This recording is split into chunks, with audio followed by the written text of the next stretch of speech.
बब्बर शेर कार्यकर्ताओं,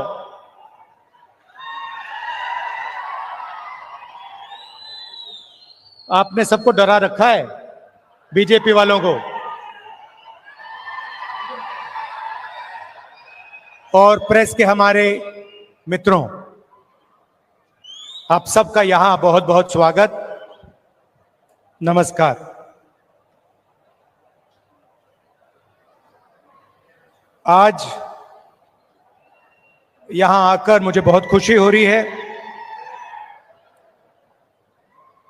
कदम जी की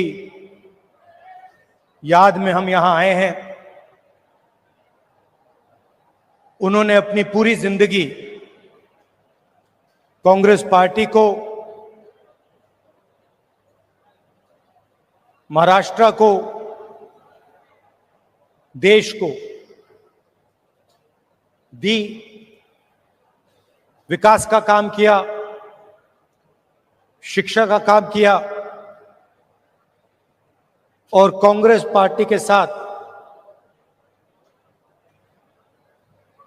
पूरे दिल से पूरी जिंदगी भर वो खड़े रहे। जब इंदिरा गांधी जी चुनाव हारी थी, तब भी कदम जी उनके साथ थे। 2 बजे रात को उनकी मीटिंग ऑर्गेनाइज की थी। 2 बजे रात को पब्लिक मीटिंग ऑर्गेनाइज की थी। तो आज हम उनकी याद करते हैं। महाराष्ट्र प्रोग्रेसिव स्टेट है। अलग अलग लोगों ने यहां पर प्रोग्रेसिव काम किया, जनता को एक साथ लेकर इंस्पायर किया। और वो लोग महाराष्ट्र को रास्ता दिखाते हैं। बहुत लंबी लिस्ट है। शिवाजी महाराज जी, शाहू महाराज जी, फूले जी, अंबेडकर जी, इन सब ने महाराष्ट्र को नहीं मगर पूरे देश को जीने का तरीका, प्रगति और इंस्पिरेशन दिया। और मैंने खारगे जी से आज कहा, कांग्रेस प्रेसिडेंट है तो अंदर की बात आपको बताता हूं। हम जैसे ही लैंड किए तो मैंने खारगे जी से कहा कि खारगे जी, मैंने एक बात नोटिस की है। तो उन्होंने कहा, क्या? मैंने कहा, मैं आपके साथ कर्नाटक जाता हूं तो आप बहुत खुश हो जाते हो। जैसे ही आप जहाज से उतरते हो, चेहरे पे मुस्कान होती है। मगर मैंने एक और बात देखी है, जब आप महाराष्ट्र आते हो तब भी आप बड़े खुश होते हो, आपके चेहरे पे मुस्कान होती है। तो 1 सेकंड में उन्होंने जवाब दिया, राहुल, महाराष्ट्र में कांग्रेस पार्टी की विचारधारा बहुत गहरी घुसी हुई है, इसलिए जब मैं यहां आता हूं मुझे खुशी होती है। यहां पे विचारधारा कांग्रेस की है, अंबेडकर जी की है, शिवाजी महाराज, फूले जी की है। और इसीलिए मुझे यहां आकर उतनी ही खुशी होती है जितनी मुझे कर्नाटक में जाकर होती है। और यही मेरी फीलिंग है।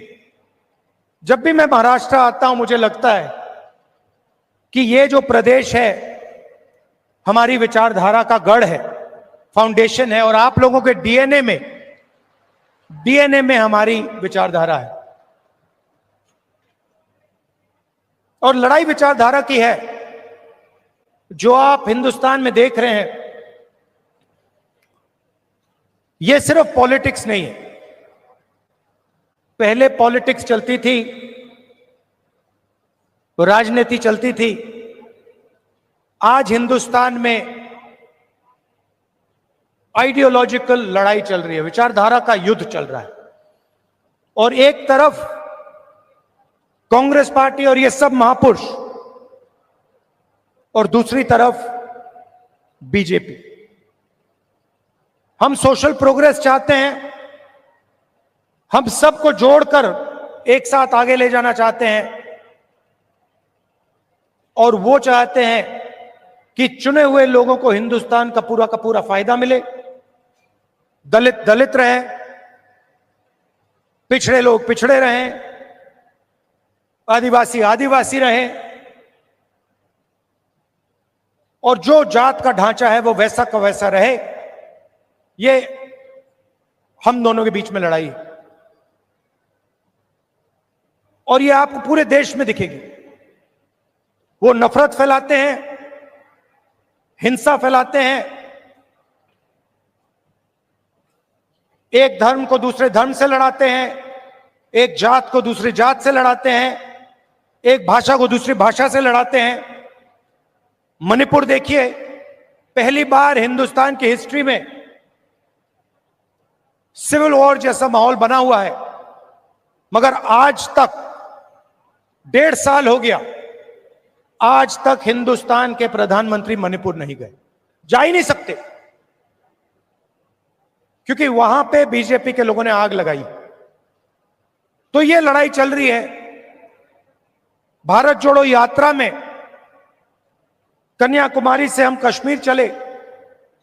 लोग कहते हैं कि राहुल गांधी कन्याकुमारी से कश्मीर चला। नहीं, मैं अकेला नहीं चला था,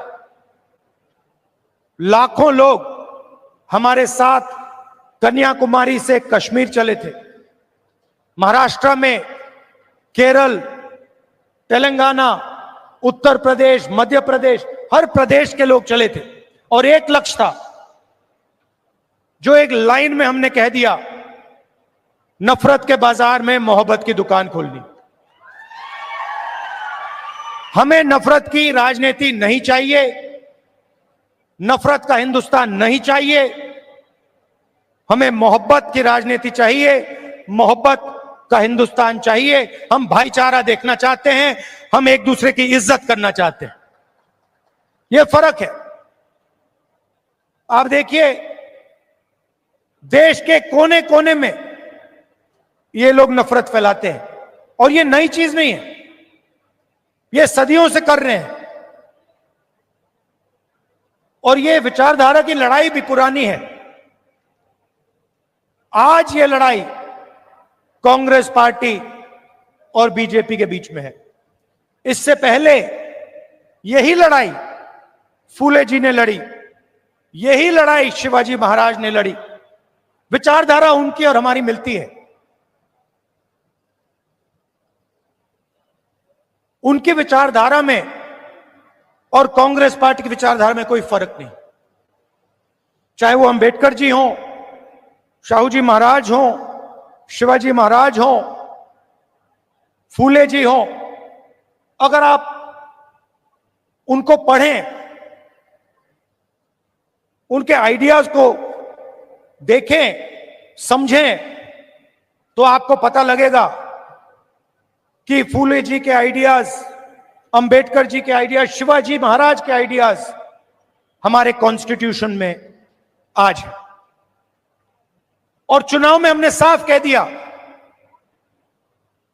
कि लड़ाई विचारधारा की है। बीजेपी के लोग हिंदुस्तान के संविधान को खत्म करना चाहते हैं। सीधी सी बात है, आप देख लीजिए, जहां भी ये अपने लोग डाल सकते हैं वहां ये अपने लोग डाल देते हैं। चाहे वो इलेक्शन कमीशन हो, चाहे वो शिक्षा के इंस्टीट्यूशंस हो, लीगल सिस्टम हो, ब्यूरोक्रेसी हो, ये मेरिट नहीं देखते हैं।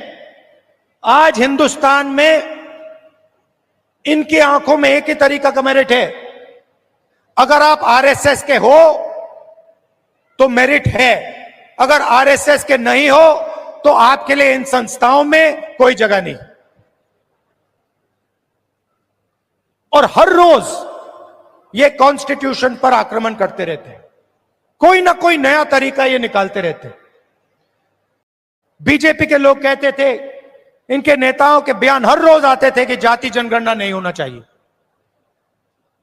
हमने दबाव डाला और कुछ दिन पहले कंफ्यूजन में आरएसएस कहती है कि हां, जाति जनगणना जरूरी है। अगर आप आज कह रहे हो कि जाति जनगणना जरूरी है, तो पिछले 6 महीने में आप क्या कह रहे थे? मैं आपको बता रहा हूं, पार्लियामेंट में हमने कहा है, पार्लियामेंट के फ्लोर में, लोकसभा में मैंने कहा है, कुछ भी हो जाए जाति जनगणना करवाएगी कांग्रेस पार्टी, करवाएगी, हमारा गठबंधन करवाएगा। क्योंकि हम जानना चाहते हैं, हम देश की सच्चाई समझना चाहते हैं। इस देश के धन का फायदा किसको हो रहा है, कौन से वर्ग को हो रहा है, किसको नहीं हो रहा है, यह हम जानना चाहते हैं और यह हम काम करवा के दिखाएंगे। भाइयों और बहनों, आज हमने कदम जी की मूर्ति का उद्घाटन किया और जब मैं वहां था, मैं सोच रहा था कि कदम जी ने 60 साल आपके साथ काम किया, ट्रांसपेरेंसी के साथ, मोहब्बत के साथ उन्होंने काम किया, ईमानदारी के साथ उन्होंने काम किया। 60 साल में उन्होंने आपसे कभी माफी नहीं मांगी। क्यों नहीं मांगी? क्योंकि जरूरत नहीं पड़ी। यह सच्चाई है। माफी वही मांगता है जो गलत काम करता है। जिसने गलती ही नहीं की, उसको माफी किस चीज की मांगनी है?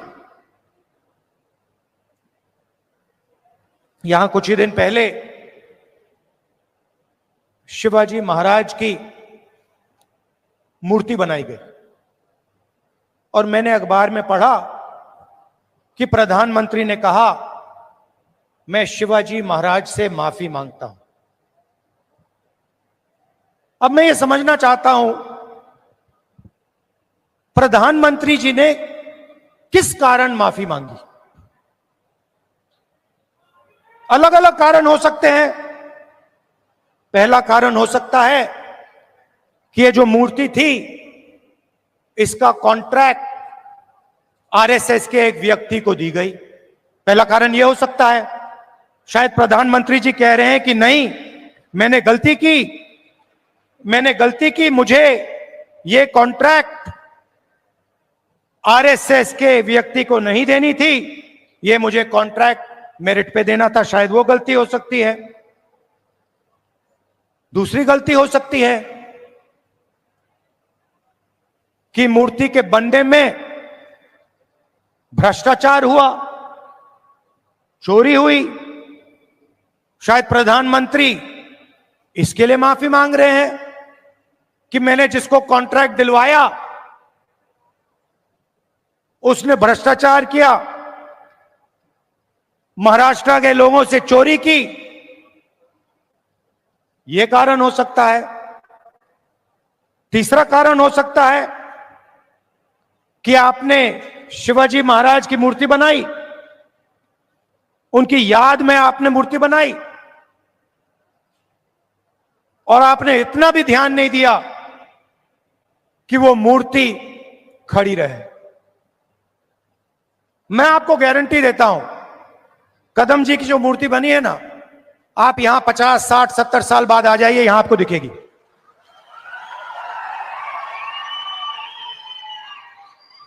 और शायद सबसे बड़े महापुरुष शिवाजी महाराज जी की मूर्ति बनती है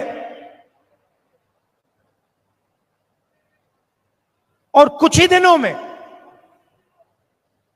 भ्रष्टाचार के कारण, गलत व्यक्ति को कॉन्ट्रैक्ट देने के कारण वो मूर्ति गिर जाती है।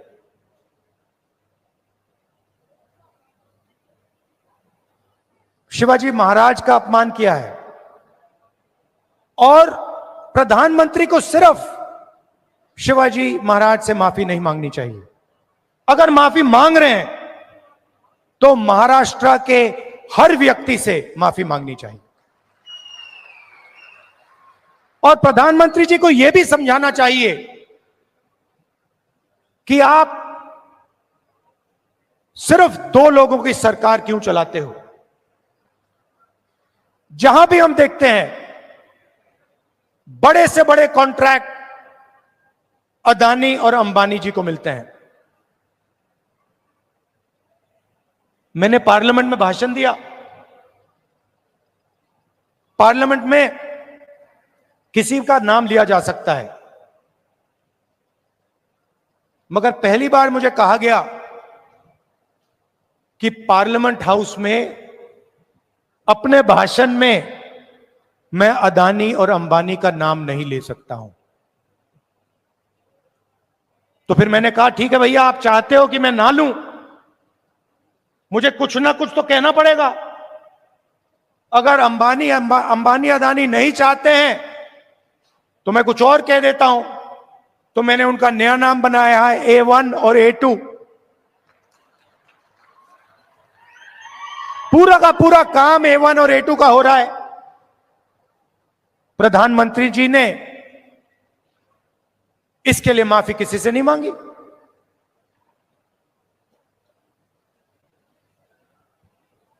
काले कानून आए, किसानों से उनका हक छीनने वाले कानून। 700 किसान शहीद हुए। हमने पार्लियामेंट में कहा कि 2 मिनट इनके लिए मौन रखा जाए। हमें कहा जाता है नहीं, ये शहीद नहीं है।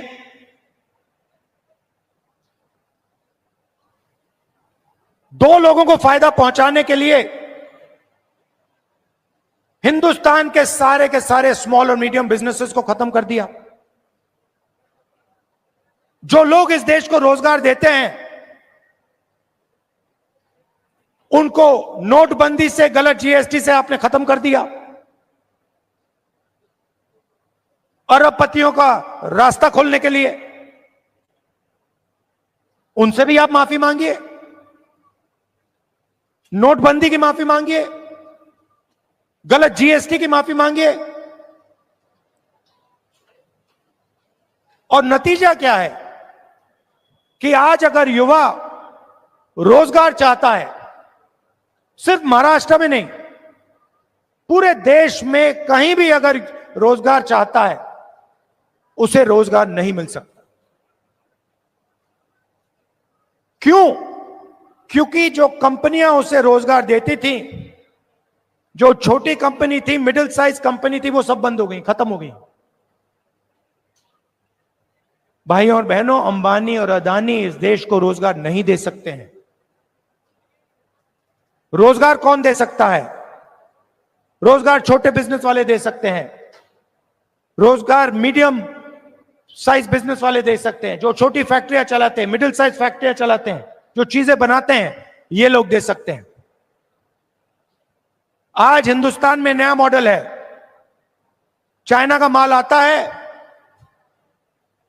वही 10-12 अरबपति उस माल को बेचते हैं।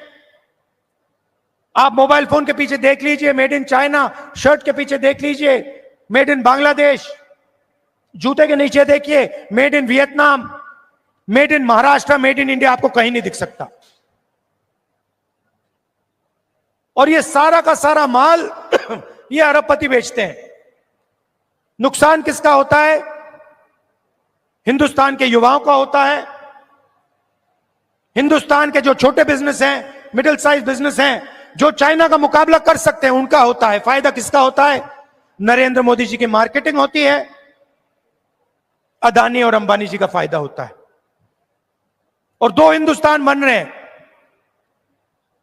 एक अरबपतियों का उसमें 20-25 लोग हैं, और दूसरा मजदूरों का, किसानों का, बेरोजगार युवाओं का। भाइयों और बहनों, 16 लाख करोड़ रुपए, 16 लाख करोड़ रुपए नरेंद्र मोदी जी ने इन 20-25 लोगों का कर्जा माफ किया है। किसानों का आज तक कर्जा माफ नहीं किया है। हमने 70,000 करोड़ रुपए किया था जब हमारी सरकार थी। आप सोचो, 70,000 करोड़ रुपए माफी मांगे और नतीजा क्या है कि आज अगर युवा रोजगार चाहता है, सिर्फ महाराष्ट्र में नहीं, पूरे देश में कहीं भी अगर रोजगार चाहता है, उसे रोजगार नहीं मिल सकता। क्यों? क्योंकि जो कंपनियां उसे रोजगार देती थी, जो छोटी कंपनी थी, मिडिल साइज कंपनी थी, वो सब बंद हो गई, खत्म हो गई। भाइयों और बहनों, अंबानी और अदानी इस देश को रोजगार नहीं दे सकते हैं। रोजगार कौन दे सकता है? रोजगार छोटे बिजनेस वाले दे सकते हैं, रोजगार मीडियम साइज बिजनेस वाले दे सकते हैं, जो छोटी फैक्ट्रियां चलाते हैं, मिडिल साइज फैक्ट्रियां चलाते हैं, जो चीजें बनाते हैं, ये लोग दे सकते हैं। आज हिंदुस्तान में नया मॉडल है, चाइना का माल आता है, वही 10-12 अरबपति उस माल को बेचते हैं। आप मोबाइल फोन के पीछे देख लीजिए मेड इन चाइना, शर्ट के पीछे देख लीजिए मेड इन बांग्लादेश, जूते के नीचे देखिए made in Vietnam, made in Maharashtra, made in India, आपको कहीं नहीं दिख सकता। और ये सारा का सारा माल ये अरबपति बेचते हैं। नुकसान किसका होता है? हिंदुस्तान के युवाओं का होता है। हिंदुस्तान के जो छोटे बिजनेस हैं, मिडिल साइज बिजनेस हैं, जो चाइना का मुकाबला कर सकते हैं, उनका होता है। फायदा किसका होता है? नरेंद्र मोदी जी की मार्केटिंग होती है, अदानी और अंबानी जी का फायदा होता है। और दो हिंदुस्तान बन रहे हैं,